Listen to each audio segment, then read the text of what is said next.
Today at Speedy's Garage we're installing a Chromoly drive shaft from the driveshaft shop and an upgraded Petty's Garage driveshaft loop.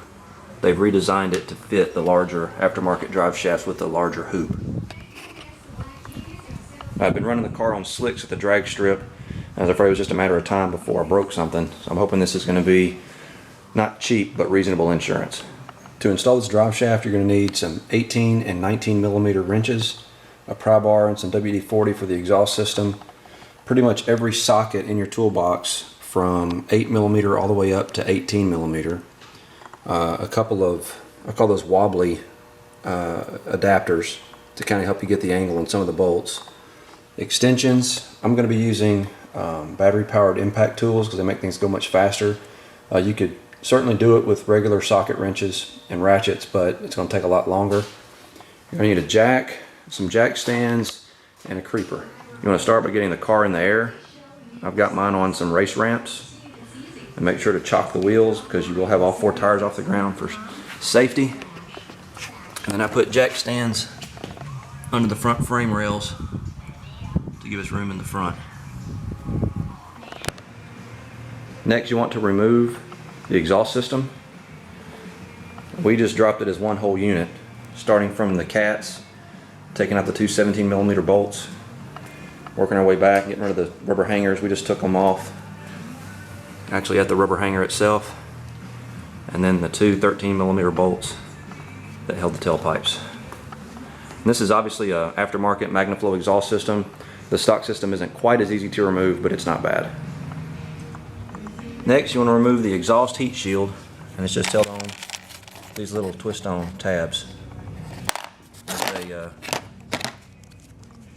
what is this? 11 millimeter.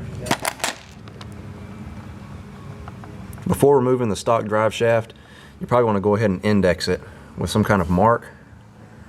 And then after you get the drive shaft off, you might use a file.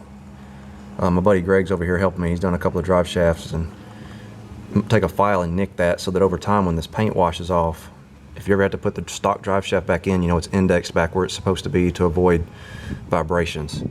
The other thing I did is I wanted to check the angle of the stock drive shaft so that when I put the new one on I can check to make sure they're the same, you know, again to avoid vibrations. And the car is on ramps, so it's at ride height just like it would be sitting on the street. There's our, I think you can see that, there's our angle right there. Keep safety in mind, but go ahead and jack the car up at the differential so the rear tires are off the ground, because you're going to need to spin the drive shaft to get to all the bolts. And you're going to remove the transmission cross member, which in my case is a Petty's Garage unit. So you're going to use a jack or jack stands or both to support the transmission. The drive shaft is connected with a rubber coupler to reduce noise and vibration, and it uses a 18 millimeter bolt and nut to connect to the yoke to the transmission. It uses a T60 star bit, try to find it, T60 star bit, you see that, to connect the drive shaft to the rubber coupler.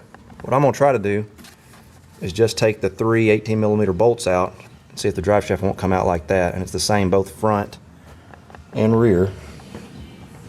And then you remove the center carrier bearing bolts, which look like they're 14 millimeter. Okay, so it worked. The drive shaft is out, and I did not have to remove the rubber coupler, so I did not need the T60 Torx bit.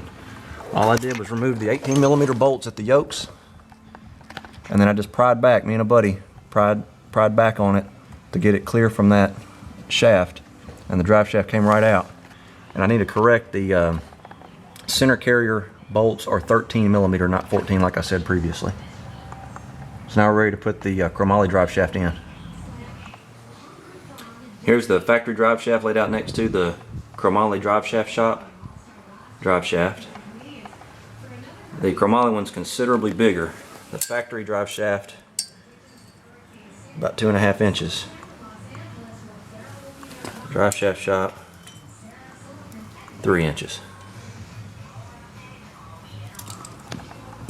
The first step to installing the chromoly drive shaft is to put the billet couplers on the differential and the transmission using the supplied hardware. And it's a 19mm bolt. Use a little blue Loctite. Make sure to use the lock washer on the back side, and a 10mm hex bolt. And the torque on these is 70 foot-pounds. The chromoly drive shaft comes pre-balanced and indexed, so you have to make sure you line up the marks on both ends. The important ones are this purple line that's on the splines that goes into the second half. It should line up with this line.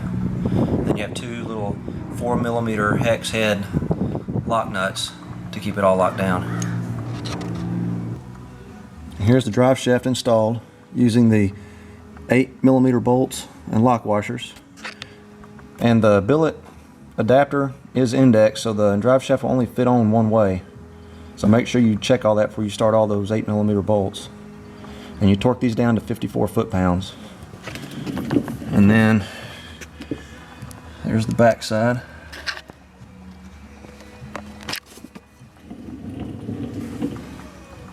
Same torque spec, 54 foot-pounds on these. And I didn't use any blue Loctite. I called Drive Shaft Shop and they said they wasn't needed on these, but I put blue Loctite on these. The 19mm nut and 10mm hex head bolt. And they didn't include any, but for the carrier bearing support bracket, I went ahead and put a lock washer on those 13mm bolts, just for safety. Once you have the drive shaft all installed, spin it a couple of times. That's the tires rubbing the fender wells, because I've got 295/35s on here, so ignore that. I'm going to go ahead and grease the drive shaft. But you want to make sure the drive shaft isn't rubbing against the heat shield. I actually put a piece of wood up in there and kind of bent that heat shield out a little bit away from the drive shaft. I don't think it'll rub, but with the differential moving, it could. And now we're going to go for a test drive, make sure everything's good to go. After we install, obviously, the front transmission cross member. Forgot about that. Got to install that first. But that's a piece of cake. Mine will be the Petty's Garage drive shaft loop. And there's the new Petty's Garage drive shaft loop and transmission cross member installed. Now we're just going to throw the exhaust back on it and take it for a test drive. Finally hook the exhaust system back up. Fire the car up and listen for any leaks. Fix those if you find any. And then take it for a test drive to check for vibration. If you drop the whole exhaust system like I did, the torque spec on the catalytic converter bolts, where they bolt to the header, is 25 foot-pounds. I've just come back from a test drive to check the drive shaft for any vibrations or anything like that.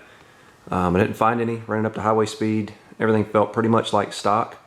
One thing I did notice is that the drive shaft does transmit quite a bit more noise from the exhaust and the differential and the transmission into the cab of the car. Obviously that's from the billet adapters that replaced the rubber adapters the stock drive shaft had.